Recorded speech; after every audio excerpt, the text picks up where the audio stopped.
message for you to help you get settled in on your first night. I actually worked in that office before you. I'm finishing up my last week now, as a matter of fact, so I know it can be a bit overwhelming, but I'm here to tell you there's nothing to worry about. You'll be fine. So let's just focus on getting you through your first week, okay? Let's see. First, there's an introductory greeting from the company that I'm supposed to read. It's kind of a legal thing, you know. Welcome to Freddy Fazbear's Pizza, a magical place for kids and grown-ups alike, where fantasy and fun come to life. Fazbear Entertainment is not responsible for damage to property or person.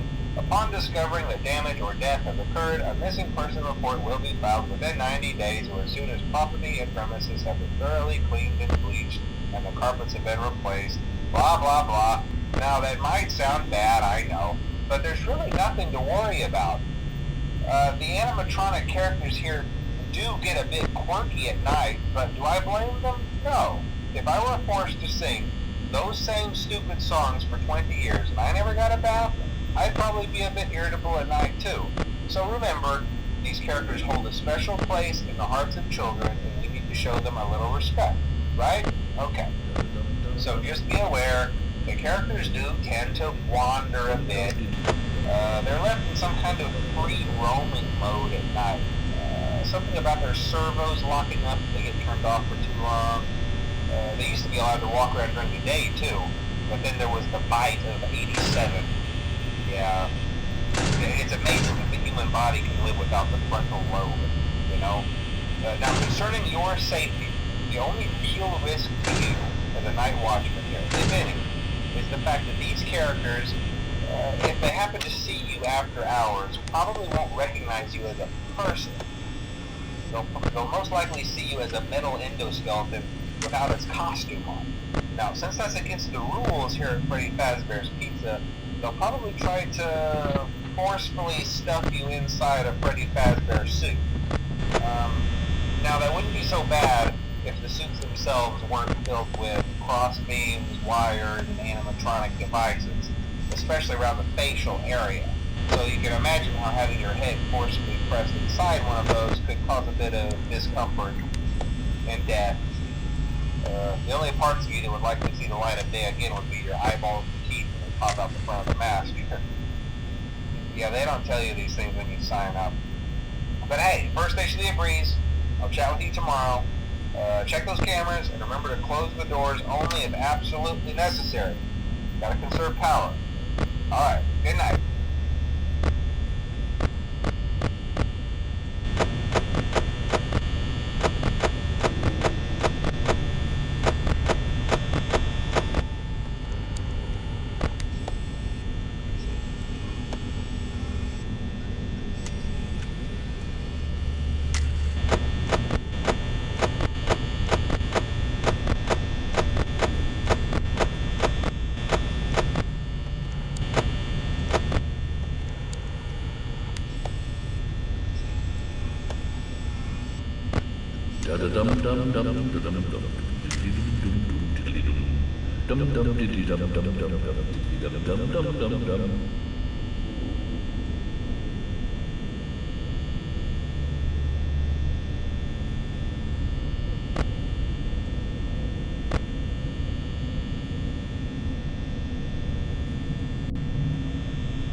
won't talk quite as long this time since Freddy and his friends tend to become more active as the week progresses.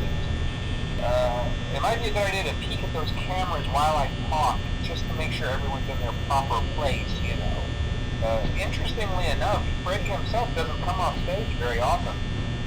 I've heard he becomes a lot more active in the dark, though, so hey, I guess that's one more reason not to run out of power, right? I also want to emphasize the importance of using your door lights. There are blind spots in your camera views, and those blind spots happen to be right outside your doors.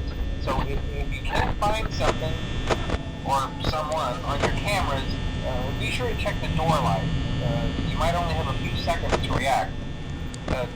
Not that you would be in any danger, of course. I'm not implying that.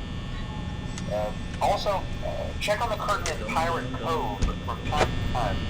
The character in there seems unique in that he becomes more active if the cameras remain off for long periods of time.